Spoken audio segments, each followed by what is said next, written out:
Like, can we shift our thinking from lack to possibility? Where do you put your attention? Yeah. What you're missing or what you've got? It's like we're trained to focus on what we don't have instead of what we do. On positive psychology, they've found that focusing on gratitude, even when things are hard, can make you happier. So is there like a secret to feeling content, even when things are like super tough? We all need connection. Yeah. Like, we need to feel cared for. It's like built into us. Even the smallest things. We're not meant to do this whole life thing alone, you know? Totally. We're meant to take care of each other. That's part of what makes life good. It's not just about you being content by yourself. It's about being there for other people, helping them out, encouraging them, like creating this network where abundance is shared, that the support and help you get, it's part of a bigger plan. Like, maybe it's not about getting everything you want, but trusting that you'll get what you need to live a good life. How can you be that source of grace for the people around you? What little things can you do that might like set off this chain reaction of generosity? And what does it even mean to have your needs met like overflowingly? Think about how just changing your focus can change how you feel. Hey everyone, and welcome back. We're diving deep today into this idea of like overflowing grace and contentment. We'll be looking at Philippians, but not just like what it says, you know, like what it actually means for like, you know, your life, like today. Yeah, you know, what's interesting about this passage is it doesn't try to pretend life is easy. You know, Paul, who wrote this, was in prison, but there's still this crazy strong sense of joy and abundance in his words. Like, how does that even work? And I think that's why it still speaks to people, even like all these centuries later. Totally. It's like he's found this secret to happiness that goes beyond like what's happening around him. And that's what we all want, right? Okay, so let's jump into verse 10. Paul's talking about how happy he is that people are finally able to like show their concern for him again. It's kind of sweet how he acknowledges that sometimes life just gets in the way, you know, and that's okay. Yeah, I think that's such an important point. It really shows how much we all need connection. Yeah. Like, we need to feel cared for. It's like built into us. Even the smallest things, like a message or someone doing something thoughtful for you. It can change everything. Have you ever had that happen? Yeah. Where someone just like cared and it made a real difference for you. We're not meant to do this whole life thing alone, you know? Totally. And it's funny because this connects to like actual research. Yeah. On positive psychology, they've found that focusing on gratitude, even when things are hard, can make you happier, more resilient. It's like Paul was onto something way back then that science is just now figuring out. Okay, so let's move on to verses 11-15, where Paul says, I can do all things through Christ who strengthens me. You see that everywhere now. But sometimes I wonder if it's just like a motivational quote or something deeper. Yeah. Yeah. No, it's definitely more than just a feel-good quote. Paul's not saying we can like magically do anything. He's talking about this idea of contentment. It's like inner peace that isn't based on what you own or what's going on around you. The passage uses this imagery of like a peaceful lake that stays calm even when the wind's blowing like crazy. That's the kind of peace Paul's describing. You get it by knowing your strength is coming from something bigger than yourself. In his case, his faith. Okay, I see. So it's about having that anchor that keeps you grounded when things get rough.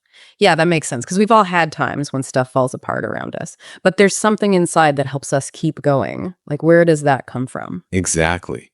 That's so well said. And it really goes against the way we usually think about happiness, right? Like, we're told it's all about getting stuff or achieving things. But Paul's saying, nope, true contentment, it comes from inside. It's about building this strength that doesn't depend on things that can just disappear, you know? So contentment's an inside job, not an outside one. Wow. That's like a radical idea, especially in today's world. Okay, so now let's look at verses 14-18, where Paul talks about abundance. And he's not just talking about like basic needs met. He's talking about more than enough. This is where I kind of get skeptical. Is that even possible? Especially when you look around and see so much lack and inequality. That's a good question. And we got to approach these verses carefully. Paul's specifically talking about how generous the Philippians were in supporting him in prison. He's saying, look, they didn't just give what was needed. They went above and beyond. And that kind of generosity, he's saying, it sets something powerful in motion. Oh, right. He's talking about that overflowing cup idea. Like when you give freely, it comes back to you in ways you don't expect. But I still don't know how that squares with the fact that so many people struggle to just survive. I think it's about acknowledging that reality of like limited resources for sure. But at the same time, being open to the possibility of something more. Like, can we shift our thinking from lack to possibility? Even though, the world's constantly screaming at us that there's not enough. It's like we're trained to focus on what we don't have instead of what we do. Hey, you listening? Take a second and think about that. Where do you put your attention? Yeah. What you're missing or what you've got? It's a simple question, but kind of tells you a lot about how you approach life. So true. And this goes back to gratitude, right? Which is this amazing tool for becoming more content. We'll talk about that more later. But for now, think about how just changing your focus can change how you feel overall. Okay, let's get to verses 19 and 20. Paul says, "And my God will meet all your needs according to the riches of his glory in Christ Jesus." This is where people always ask, well, if God provides, why are so many people still struggling? What are we missing here? It's a tough question a lot of people wrestle with. And we got to be careful not to oversimplify these verses. It's not like God's just handing out blank checks. It's more about understanding that the support and help you get, it's part of a bigger plan. Like maybe it's not about getting everything you want, but trusting that you'll get what you need to live the life. Okay, yeah. That's interesting. It's not about stuff then, but like something deeper. It kind of reminds me of like the Stoics, those philosophers. They said true happiness comes from wanting only what you can control, like your thoughts, your actions, how you react to stuff. Exactly. It's about realizing you have choices. Even when things are hard, you're not just powerless. And that idea about aligning what you want with a bigger purpose, it ties into what Paul says later about community and being united. You mean verses 21, 23, where Paul's sending greetings.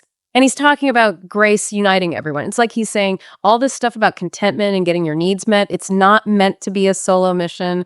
We're in this together. Exactly. It brings us right back to the beginning. Like we're meant to take care of each other. That's part of what makes life good. It's not just about you being content by yourself. It's about being there for other people, helping them out, encouraging them, like creating this network where abundance is shared. I love that. So it's not just about me, me, me. True abundance means thinking bigger than that. Okay, listeners, I want to ask you something. Think about this. How can you be that source of grace for the people around you? What little things can you do that might like set off this chain reaction of generosity? That's a beautiful challenge. And it all goes back to gratitude. If you're grateful, it's easier to see all the good stuff you already have. Yeah. And then to share that with others. It's like they say, gratitude turns what we have into enough. Okay, so we've talked about contentment coming from within, being connected to others, and this idea of overflowing provision. But how do we actually do that? If contentment is an inside job, what are the actual steps? That's the $1,000,000 question, right? And there's no one right answer, sadly. But there are things we can try based on what Paul's saying.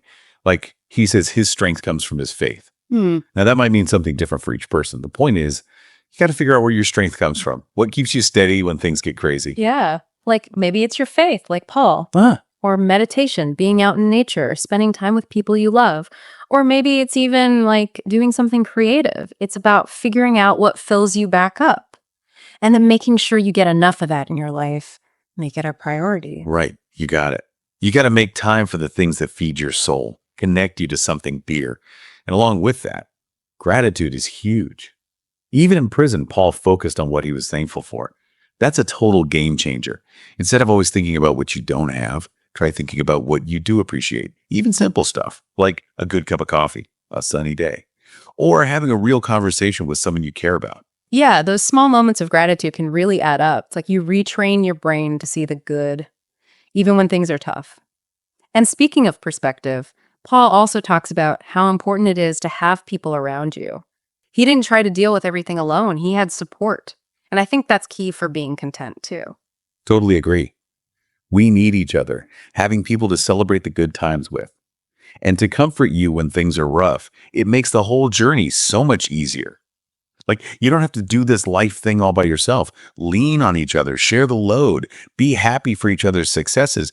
That's a kind of abundance too, You know what's really powerful about all this? Paul's talking from experience. He's not just making this stuff up. He went through some really hard times and what he learned. It's about being content no matter what. That makes it way more believable, wouldn't you say? Totally. It shows you what humans are capable of, finding joy and meaning even when things are falling apart. His message is timeless. It's a reminder that we get to choose where we focus our energy.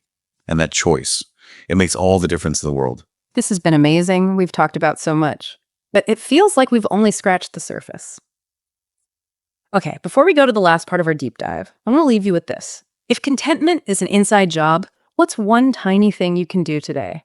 Just one step toward feeling more peaceful and content. Think about it while we get ready for the final part of our show. All right, welcome back.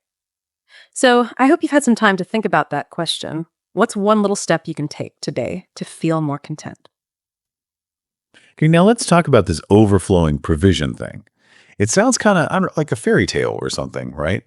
But Paul seems to really believe it. What do you think? Is it just a metaphor or is he talking about like actual abundance? That's a good question, and it gets at how we understand this whole passage. Don't forget, Paul's thinking about how generous the Philippians were to him, supporting him while he was imprisoned. And he says they didn't just give the bare minimum, they went above and beyond. And that kind of giving, he thinks, it creates something bigger, like a ripple effect. Right, like that overflowing cup idea. You give freely, it comes back to you.